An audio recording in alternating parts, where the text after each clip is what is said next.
Hello everyone, নার্সারিতে আসলাম। অনেক দিন থেকে ভাবছিলাম যে নার্সারিতে যাব, গাছ নিব। বাড়িতে গেলে আসলে সময় হয়ে ওঠে না। এখন আমরা এবার চিন্তা ভাবনা করেই ফেলেছি যে গাছ নার্সারি যত দূরে হোক না কেন কিনে নিয়ে এসে গাছগুলো লাগাবো বাড়িতে পাশেই একটা ছোট জমি আছে, সেখানে আমরা লাগাতে চাই।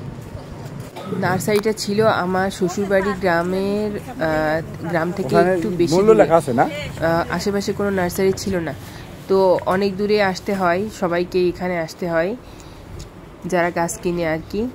তা আমরা চলে এসেছি এখানে। অনেক বড় একটা নার্সারি, খুব ভালো লাগলো দেখতে, অসম্ভব সুন্দর ছিল গ্রামের প্রকৃতি। নার্সারিটা বিশেষ করে খুব ভালো লেগেছে।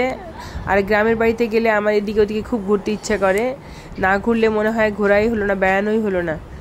আর সারা বছর ধরে তো আমরা থাকি ঢাকায়, এখানে তো ওই রকম ঘোরাঘুরি বা সময় পাওয়া খুবই কঠিন।